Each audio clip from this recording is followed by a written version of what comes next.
Wakanda forever!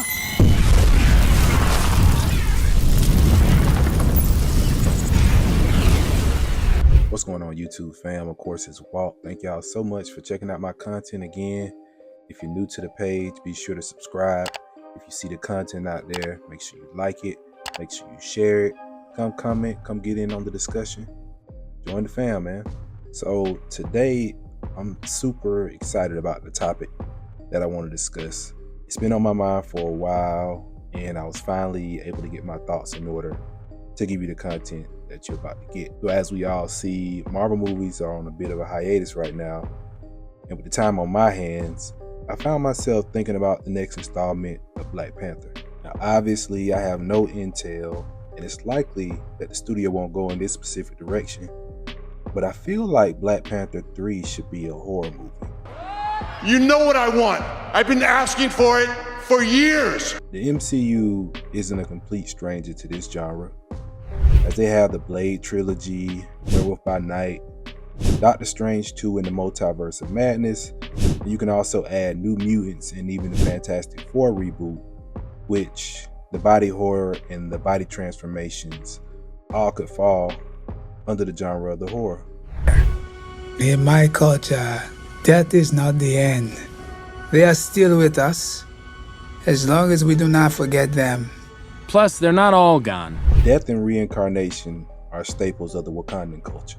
Death and reincarnation are staples of horror. As I watch both of the Black Panther films, the one thing that always stood out to me was the ancestral plane. It's one of the popular sequences in the Black Panther that incorporates a spiritual and mythical element to the story. Each individual that's blessed with the powers of the Panther goddess Bast make their journey to see the past Black Panthers who donned the mantle. In the two films, we see T'Challa, Shuri, and Killmonger reunite with loved ones, with T'Challa and Killmonger reunite with their father, while Shuri meets Killmonger because of the rage she had in her heart and her pursuit of revenge on Namor. He just magically appears to her. One of the unexplored settings of the Black Panther universe is Necropolis, otherwise known as the Wakandan City of the Dead. Similar to the ancestral plane, all previous Black Panthers are buried in this city, and those that hold the current crown become the King of the Dead. Now this allows Bast to grant the Black Panther all the strength and knowledge of those Black Panthers who passed away. Necropolis is shown in the comic books in Black Panther Volume 6, along with the Fantastic Four number 608. For obvious reasons, I think this is one of the perfect settings that could be incorporated into the new film. As it stands, Shuri is taking up the mantle of the Black Panther, with young T'Challa waiting in the wings. Whether they allow her top billing again in the next film remains to be seen, but I'll speak in the context of either character serving as the main protagonist in the next movie. Now, there's one character and villain that comes to mind who would apply the kind of pressure to the Black Panther where they need to access the perks of Necropolis. He's not the most well-known across the comic universe, but his story and lore make for some outstanding horror and thriller potential. The villain is Reverend Ashabi, and not a lot is known about Ashabi's background growing up, but here's a few things to note that you can find by reading the comic, of course. He was a farmer, and at some point in his life, he actually came to America and he got education from Yale. Now I want you to hold on to that fact about him being a farmer, and let's get into that, because it's the foundation for a pretty sad story that explains how he came to be who he was. So at some point in his life, Reverend Ashabi housed some Jankin guerrilla rebels from a neighboring nation next to Wakanda and allowed them to stay on his farm for refuge. The group actually turned on him, brutally assaulted him, and then burnt his farm down. To top it all off, they left with his wife. Well, sorta kinda. His wife actually fell in love with one of the leaders of the rebel group. So in Reverend Ashabi's last dying moments, he was saved by a dark and mysterious figure. And that figure ended up being Mephisto. In exchange for Reverend Ashabi's soul, Mephisto would gift him his survival. See, ultimately Mephisto wanted to use Reverend Ashabi in order to try to get closer to T'Challa so that Mephisto can get T'Challa's soul, or the Black Panther in this case. After surviving the rampage, Shaby went on to terrorize any and everyone associated with his wife and turned his attention to ripping Wakanda apart and trying his best to get to the Black Panther. So physically, ripping a Shaby is acrobatic. He can build and power technology that's found in Wakanda with no problem. Of course, that includes weaponry, and already as mentioned, he's endowed with dark energy and just the general motivation from Mephisto. So he has a tendency to manipulate and control the mind of others, not necessarily in the sense of a Professor X or anything, but on the most basic level of controlling tactics. If I had to compare him to a character that's just in the general comic universe, I would say he is the Joker to Black Panther's Batman. And I mean that in the sense that he's physically inferior to Black Panther, but psychologically, he's on a whole nother world. So I just want to remind you that Mephisto is the literal MCU devil. So you have this guy who is randomly just being empowered by a being with so much dark power.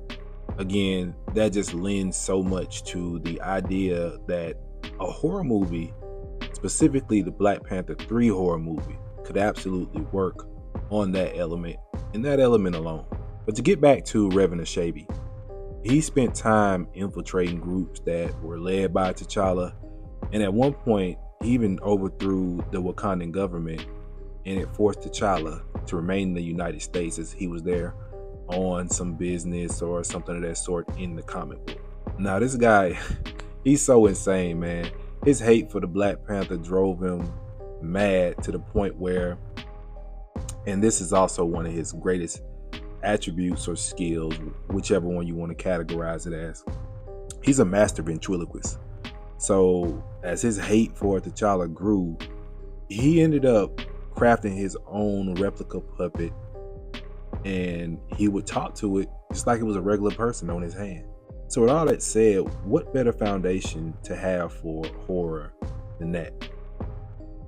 I've just convinced myself that this should be the new big bad of Wakanda, and I'm just begging Kevin Feige to stumble upon my social media and see my suggestion to cast Coleman Domingo in this role. Now, Domingo spoke about his ties with Marvel in a March interview with Vanity Fair, and I quote, listen, my team has had conversations with Marvel about some aspect of the MCU for years. Do I know this to be true or not?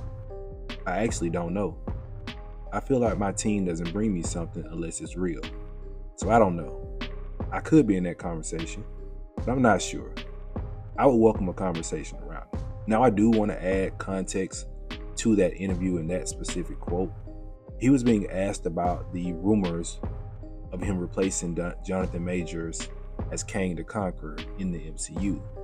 But the good news is it's awesome to see Marvel connected to another great actor, and possibly share ideas and bounce off concepts where if Kang is in the role he plays, maybe this is a role that's developed or something similar.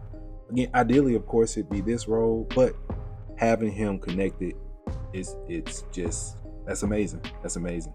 I'm so deep in this possibility, y'all. I've even picked a name for the film. Well, I have two names. The first will be Black Panther 3, Rise of a Shaby. Or you could go with Black Panther 3, The Cult of a Shaby. See, I figure with his history, overthrowing Wakanda, driving T'Challa out, you could probably build a story around the people of Wakanda like they did with Killmonger for whatever reason and whatever concept that they come up for this film, rallying around a Shaby. And then from there, he goes on to terrorize and make life just a living hell for all that's left of the empire that is the Black Panther. Wakanda forever!